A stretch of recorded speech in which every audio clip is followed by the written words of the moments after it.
നിലമ്പൂരിൽ പി.വി. അൻവർ പ്രധാന ഘടകമാണെന്ന് എസ്.എൻ.ഡി.പി യോഗം ജനറൽ സെക്രട്ടറി വെള്ളാപ്പള്ളി നടേശൻ. അൻവർ 25,000-ലധികം വോട്ട് നേടിയാൽ അത് LDFന്റെ ജയത്തിന് കാരണമാകും. UDF വോട്ടുകളാകും അൻവർ പിടിക്കുക. ശക്തമായ മത്സരമാണ് നിലമ്പൂരിൽ നടന്നതെന്നും നേരിയ ഭൂരിപക്ഷത്തിലായിരിക്കും ജയമെന്നും വെള്ളാപ്പള്ളി നടേശൻ ന്യൂസ് മലയാളത്തോട് പറഞ്ഞു. സഹിൻ ആന്റണി വെള്ളാപ്പള്ളിയുമായി സംസാരിച്ചു. അതിലേക്ക്. എസ്.എൻ.ഡി.പി യോഗം ജനറൽ സെക്രട്ടറി വെള്ളാപ്പള്ളി നടേശനാണ് നമ്മോടൊപ്പം ചേരുന്നത്. അദ്ദേഹത്തോട് തന്നെ കാര്യങ്ങൾ ചോദിക്കാം. സാറേ, നിലമ്പൂർ തെരഞ്ഞെടുപ്പിന്റെ റിസൾട്ട് നാളെ വരികയാണ്. അങ്ങ് എങ്ങനെയാണ് ഇതിനെ കാണുന്നത്? റിസൾട്ട് ഒരു ശക്തമായ ഒരു മത്സരമാണ് നടന്നത്. ആ മത്സരത്തിൽ ആര് ജയിക്കും ആര് തോക്കും എന്നുള്ളത് വിലയിരുത്താനൊക്കാത്ത നിലയിലേക്ക് നിൽക്കുന്നു ഇപ്പോൾ. എന്നാൽ തന്നെയും അല്പം മുൻതൂക്കം UDFനുണ്ടെന്ന് പറയുന്നു.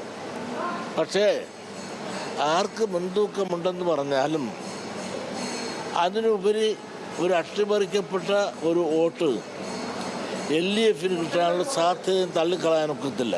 കാരണം അവിടെ മുസ്ലിങ്ങളുടെ അതിപ്രസരവും അവരുടെ കൂട്ടായ്മയും ശക്തമായി വന്നപ്പോൾ മറുഭാഗത്ത് ഹിന്ദുക്കളുടേതായ കൂട്ടായ്മയും ശക്തമായി വന്നിട്ടുണ്ട്.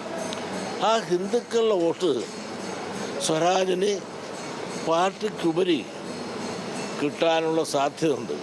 അപ്പോൾ BJPക്ക് പറഞ്ഞത്ര വോട്ട് കിട്ടുകയില്ല. അതുകൊണ്ട് അരുവാൾ കുറ്റിയ ചത്തത്തിൽ ചിഹ്നത്തിൽ LDF സ്ഥാനാർത്ഥി അവർക്ക് എത്ര വോട്ട് പാർട്ടിക്ക് കിട്ടുമെന്നുള്ള ഒരു ടെസ്റ്റായിരിക്കും ഒരുപക്ഷെ ഇപ്പോൾ നടത്തുന്നത്. അവർക്ക് പ്രതീക്ഷിച്ചതിനേക്കാൾ കൂടുതൽ വോട്ട് കിട്ടാനുള്ള സാധ്യത ഇന്ന് നിലമ്പൂർ തെരഞ്ഞെടുപ്പിലുണ്ട്. കാരണം അവിടെ മുസ്ലിം ആധിപത്യവും വർദ്ധിച്ചപ്പോൾ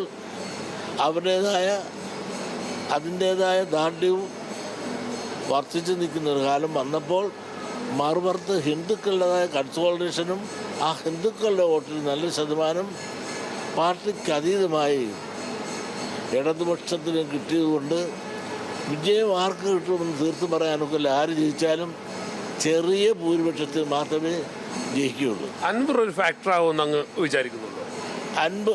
ആ ഫാക്ടറാണ്.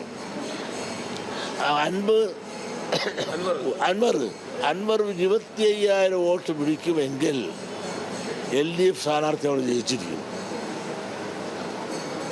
അൻവറിൻ്റെ വോട്ട് UDFൻ്റെ വോട്ടാണ് കൂടുതലും പോകുന്നത്, LDFൻ്റെ അല്ല. അതുകൊണ്ട് അൻവർ ഒരു അപ്രസക്ത സ്ഥാനാർത്ഥിയാണ് എന്ന് പറഞ്ഞുകൊണ്ട് നമുക്ക് തള്ളാൻ സാധിക്കില്ല. അൻവർ കൂടുതൽ വോട്ട് പിടിച്ചാൽ അത് UDFൻ്റെ പരാജയത്തിലേക്ക് അടുക്കുകയും LDFന് അത് വിജയസാധ്യത വർദ്ധിപ്പിക്കുകയും ചെയ്യും. അങ്ങയുടെ കാഴ്ചപ്പാടിൽ സ്വരാജിനൊരു സാധ്യത കാണുന്നുണ്ടോ? ഈ സൗകര്യത്തിൽ അൻവർ കൂടുതൽ വോട്ട് പിടിച്ചാൽ ആണ് സാധ്യത. അല്ലെങ്കിൽ നമുക്കൊരു സാധ്യത അത്ര വലിയ സാധ്യത പറയാനൊക്കെ ഇല്ലെങ്കിലും നല്ല ഒരു പ്രകടനം കാഴ്ചവെക്കാനും വോട്ട് നേടാനും LDF സ്ഥാനാർത്ഥിക്ക് സാധിക്കും. ഒപ്പം തന്നെ ഈ ഭാരതാംബ വിഷയം ഇങ്ങനെ കത്തിക്കൊണ്ടിരിക്കുകയാണ്. അങ്ങയുടെ ശ്രദ്ധയിൽ അത് പെടുന്നുണ്ടോ? ഉണ്ട്. വിശ്വാസം അവർ രക്ഷിക്കട്ടെ. അതിനെയാണ് അദ്ദേഹം പറയുന്നത്. വിശ്വാസം രക്ഷിക്കട്ടെ എന്നുള്ളത് തന്നെയാണ്. എന്തായാലും അദ്ദേഹത്തിൻ്റെ കാഴ്ചപ്പാടിൽ അൻവർ അവിടുത്തെ ഒരു ഘടകമാകും. അൻവർ കൂടുതൽ വോട്ട് പിടിച്ചാൽ അത് ഇടതുമുന്നണിക്ക് പ്രയോജനം ചെയ്യും എന്നതാണ് അദ്ദേഹത്തിൻ്റെ വിലയിരുത്തൽ. സഹിൻ ആന്റണിയാണ് വെള്ളാപ്പള്ളി നടേശനുമായി സംസാരിച്ചത്.